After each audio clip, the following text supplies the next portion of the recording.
నమస్కారం, సిటీ వార్తలకు స్వాగతం. టీడీపీ జనసేన పార్టీల నుంచి శాసనసభ ఎన్నికల్లో పోటీ చేసే అభ్యర్థుల తొలి జాబితా విడుదలైంది. ఉండవల్లిలో టీడీపీ అధినేత చంద్రబాబు, జనసేన అధినేత పవన్ కళ్యాణ్ అభ్యర్థుల పేర్లను ప్రకటించారు. 2024 ఎన్నికల్లో టీడీపీ జనసేన కూటమి తప్పక విజయం సాధిస్తుందని టీడీపీ అధినేత చంద్రబాబు ధీమా వ్యక్తం చేశారు. జనసేన అధ్యక్షులు పవన్ కళ్యాణ్ టీడీపీ జనసేన పార్టీల నుంచి శాసనసభ ఎన్నికల్లో పోటీ చేసే అభ్యర్థుల తొలి జాబితా ఉండవల్లిలో వారు విడుదల చేశారు. తొలి జాబితాలో 94 మంది టీడీపీ అభ్యర్థులు, జనసేన నుంచి 5 అభ్యర్థుల పేర్లను ప్రకటించారు. పొత్తులో భాగంగా జనసేన 24 శాసనసభ, 3 లోక్సభ స్థానాల్లో పోటీ చేయనుంది. బీజేపీ కూడా పొత్తులో కలిస్తే సీట్లు సర్దుబాటు చేసుకునే విధంగా నిర్ణయించుకున్నట్లు చంద్రబాబు, పవన్ కళ్యాణ్ ప్రకటించారు. సీట్ రాని వారికి అధికారంలోకి వచ్చిన తర్వాత సముచిత స్థానం కల్పిస్తామని హామీ ఇచ్చారు. జనసేన పోటీ చేసే చోట టీడీపీ సహకరించాలని, అలాగే టీడీపీ పోటీ చేసే చోట జనసేన తోడ్పాటు అందించాలని ఇరు పార్టీల నాయకులు, కార్యకర్తలకు సూచించారు. కేవలం రాష్ట్ర ప్రయోజనాలను దృష్టిలో పెట్టుకుని తాము కలిసి పోటీ చేస్తున్నట్లు వివరించారు. వైసీపీ పాలనలో రాష్ట్రం ఏ విధంగా తయారైందో ప్రజలు గమనించి టీడీపీ, జనసేన పార్టీలకు అండగా నిలవాలని కోరారు. తాడికొండ తెనాలి శ్రావణ్ కుమార్, మంగళగిరి నారా లోకేష్, పన్నూర్ ధూళిపాళ్ల నరేంద్ర, వేమూరు నక్క ఆనందబాబు, రేపల్లె అనగన సత్యప్రసాద్, బాపట్ల వేగేసిన నాగేంద్ర వర్మ, ప్రత్తిపాడు బోర్ల రామాంజనేయులు, తెల్లూరుపేట పత్తిపాటి పుల్లారావు, సత్తెనపల్లి కన్నా లక్ష్మీనారాయణ, వినుకొండ జీవి ఆంజనేయులు, మాచర్ల జోలకంటి బ్రహ్మానందరెడ్డి. ఇది మన నాయకులందరికీ కూడా వ్యక్తి ప్రయోజనాలను పక్కన పెట్టి రాష్ట్ర ప్రయోజనాలని ముందుకు తీసుకెళ్దాం. ఓటు ట్రాన్స్ఫర్ అయిన రోజున ఎవరైతే త్యాగాలు చేశారో, ఎవరైతే కష్టపడి పనిచేశారో ప్రతి ఒక్కరికి పేరు పేరున ఈ సభావేదిక మీదుగా నేను తెలియజేసుకుంటా ఉన్నాను. ప్రతి ఒక్కరికి మీ ప్రతిభతోటి, మీ సమర్థతతోటి, మీ అనుభవం ఎలా ఉందో దానికి తగ్గ ప్రతిఫలం ఉంటుంది. భవిష్యత్తులో పదవులు మన ప్రభుత్వం స్థాపించిన వెంటనే ఎలాంటి పదవులు మీ సమర్థతకి, మీ ప్రతిభకి తగ్గట్టుగా ఖచ్చితంగా మీకు అండగా ఉంటామని తెలియజేసుకుంటూ, ప్రతి జన సైనికులకి, ప్రతి వీర మహిళలకి, ప్రతి జనసేన మద్దతుదారులందరికీ కూడా మన ఓటు టీడీపీకి వెళ్ళటం ఎంత ముఖ్యమో టీడీపీ ఓటు కూడా మనకు రావడం అంతే ముఖ్యం. జనసేన ఓటు ఖచ్చితంగా టీడీపీకి ట్రాన్స్ఫర్ అయితేనే ఈ రాష్ట్రం చాలా అద్భుతంగా ఉంటుంది. ఎట్టి పరిస్థితుల్లో కూడా ఓటు ట్రాన్స్ఫర్ అనేది ఖచ్చితంగా జరగాలి. అందుకని ఎలాంటి పొరపచ్చాల మధ్యలో 1-2 వచ్చిన వైసీపీ దుష్ట పన్నాగాలు పని ఏదన్నా ఎలాంటి విభేదాలు సృష్టి ఏ ఇద్దరు వ్యక్తుల కోసమో, ఏ 2 పార్టీల కోసం కాదు, 5 కోట్ల ప్రజా ప్రయోజనాలు ఆశించి ఈరోజు మనస్ఫూర్తిగా 2 పార్టీలు కలిసి పనిచేయాలని ఈ నిర్ణయం తీసుకున్నాం.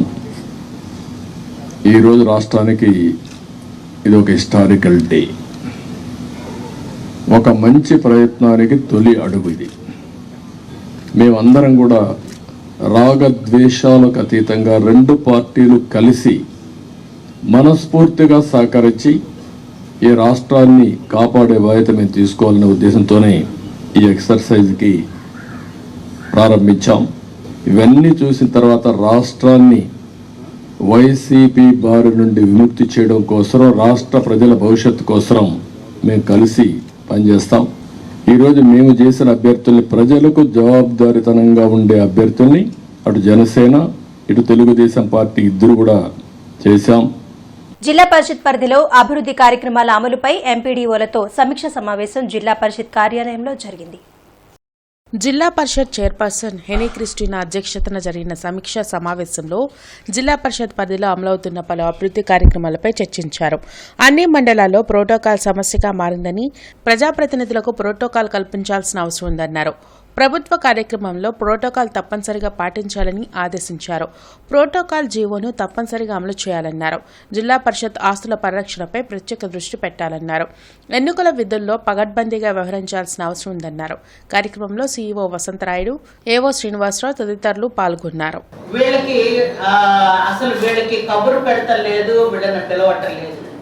ఇంకోటి ఏంటంటే ఏదైనా మనం ఏదైనా వర్క్ ఇచ్చినప్పుడు ఒక రోడ్డు వేస్తే లేకపోతే ఏదన్నా శిలాఫలక లాంటి పెట్టినప్పుడు దాన్ని కంపల్సరీగా ప్రోటోకాల్ పాటించాలి.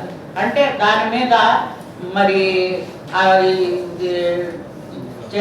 ఎంపీపీది కానివ్వండి, లేకపోతే జడ్పీటీసీది కానివ్వండి, లేదంటే ఇట్లా ప్రోటోకాల్ అనేది మీ దగ్గర ఉంటుంది. ఆ ప్రోటోకాల్ని పాటించట్లేదు. దాని మూలంగా ఏమవుతున్నారంటే మరి మండలంలో ఉన్నటువంటి జడ్పీటీసీలు, ఎంపీటీసీలు మార్చి 1వ తేదీన జరిగే ముఖ్యమంత్రి కార్యాలయ ముట్టడిని జయప్రదం చేయాలని ప్రత్యేక హోదా సాధన సమితి నాయకులు పిలుపునిచ్చారు. జిల్లా సిపిఐ కార్యాలయంలో ప్రత్యేక హోదా సాధన సమితి నాయకులు ముఖ్యమంత్రి కార్యాలయ ముట్టడి వాల్ పోస్టర్లను ఆవిష్కరించారు.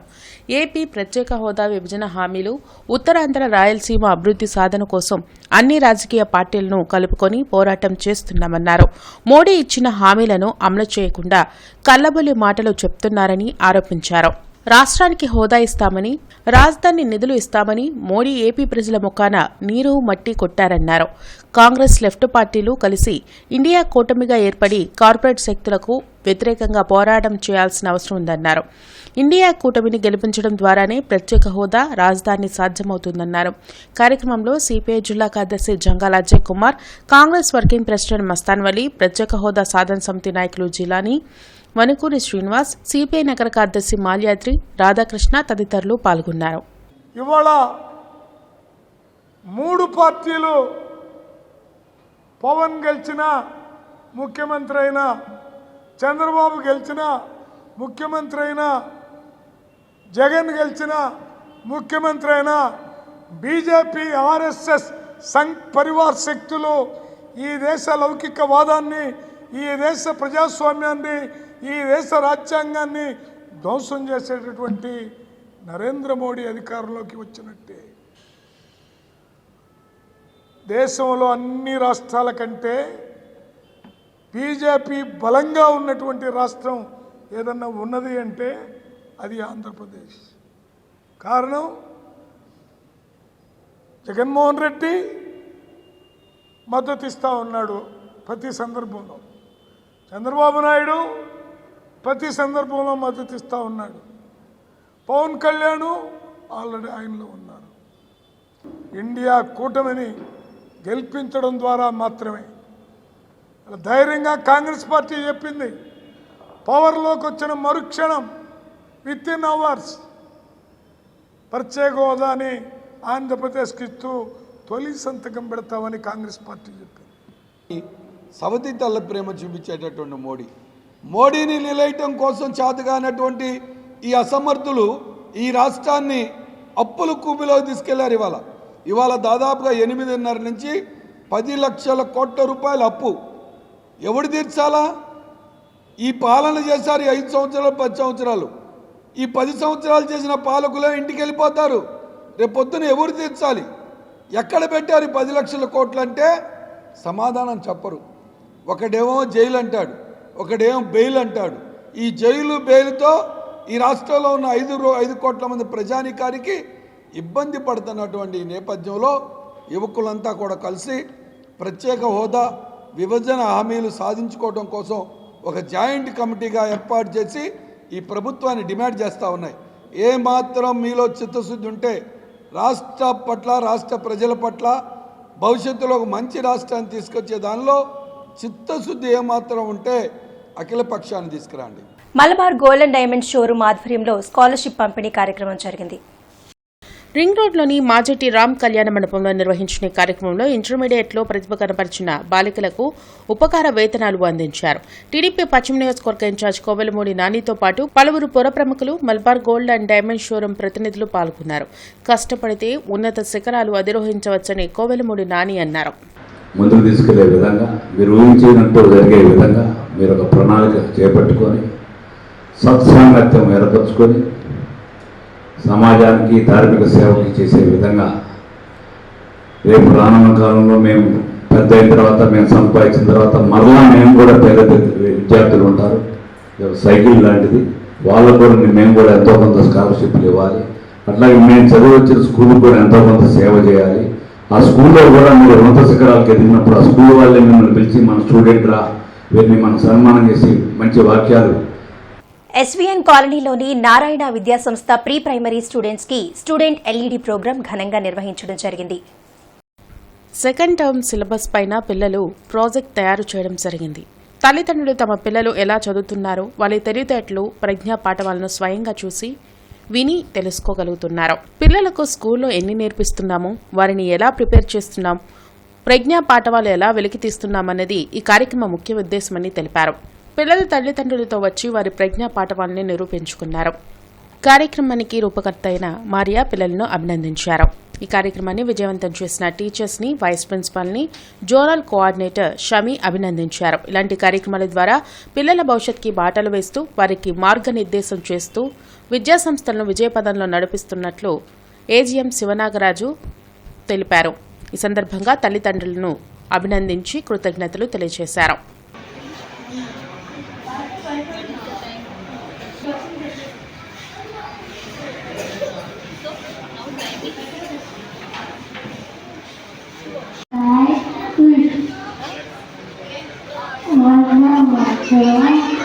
మార్చి 27వ తేదీన జరిగే 5వ అధ్యక్షులు గొల్లమూడి రాజసుందరబాబు సన్మాన సభను జయప్రదం చేయాలని దళిత నాయకులు సురేష్ జేమ్స్ కోరారు.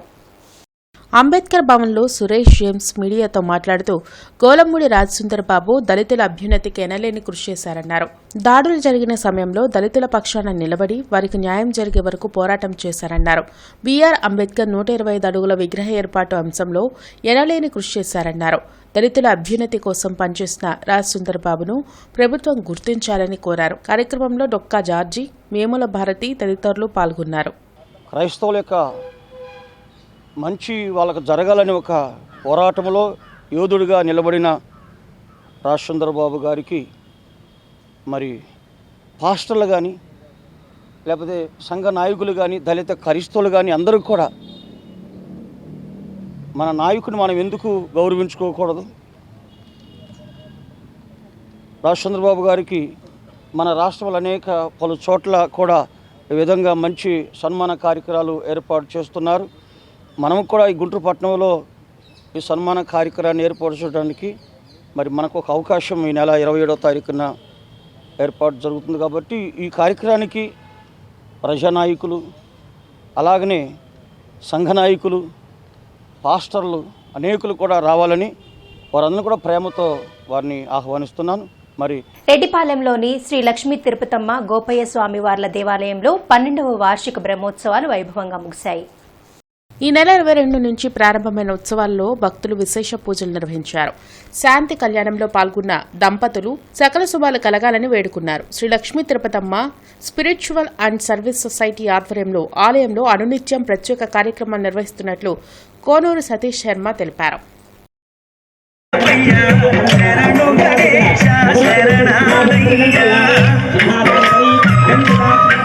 రంగరంగ వైభవంగా జరుగుతున్నది. అందరూ కమిటీ సభ్యులు, ఊళ్ళో వాళ్ళు సహారంతో, గ్రామ పెద్దలు అందరూ సహారంతో